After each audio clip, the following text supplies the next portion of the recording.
Hey everyone, welcome back. So today I got one of those phone calls every parent hopes for.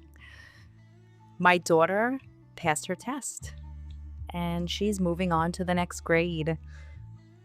I can't even explain the relief. Not because I needed her to pass, but because I watched how much this was weighing on her. She failed the first test and this was her last chance.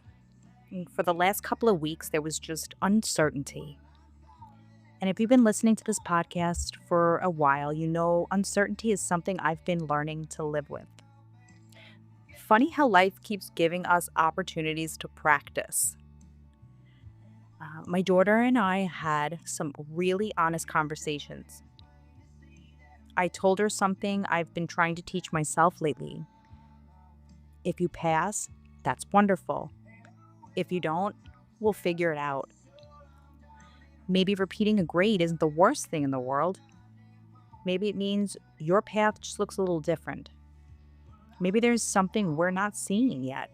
And you know what? She actually seemed okay with that. Not excited, but accepting. I was really proud of her for getting to that place. Then today, the phone rang. She passed. The second I told her, she burst into tears. Happy tears.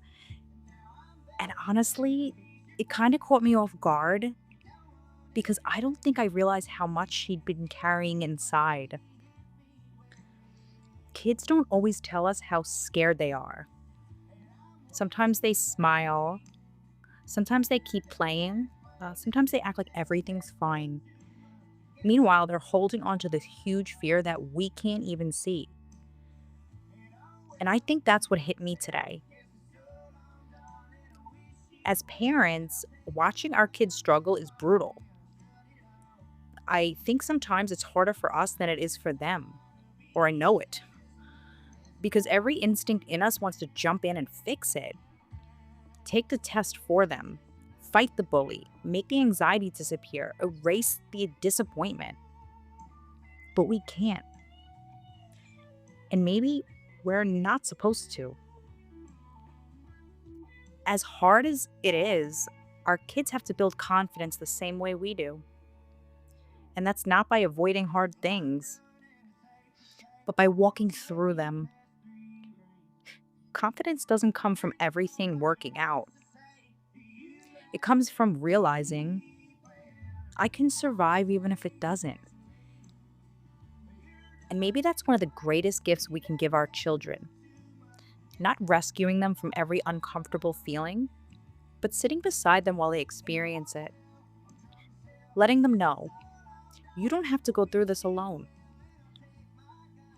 I know that's easier said than done, believe me. I've spent the last few weeks worrying right alongside her, wondering what would happen, wondering how she'd feel, wondering if I'd fail somehow as a mom. Or I failed. I think parents do that a lot. We take our kids' struggles personally, and if every setback is somehow proof that we didn't do enough, as if every setback. But today reminded me our job isn't to guarantee success. Our job is to make sure they know they'll be loved, whether they succeed or struggle. And maybe that's why she cried. Not just because she passed, but because she could finally let go of everything she'd been holding on to. The fear, the pressure, the wondering, it was finally over. Watching her smile today reminded me of something. Sometimes the greatest victories aren't the results. They're the resilience our kids build while they're waiting for the results. That's the part nobody sees, where the growth happens.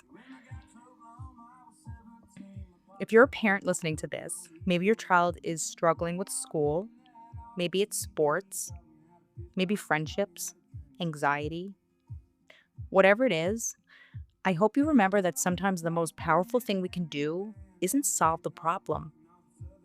It's simply remind them No matter what happens, we'll figure it out together. Thank you so much for listening to Life and Bullshit. If you're enjoying these conversations, I'd love it if you would follow the show wherever you listen to your podcasts. And until next time, be kind to yourself. And remember, sometimes the hardest part of parenting isn't letting go of our kids, it's letting go of the idea that we have to fix everything for them. Take care.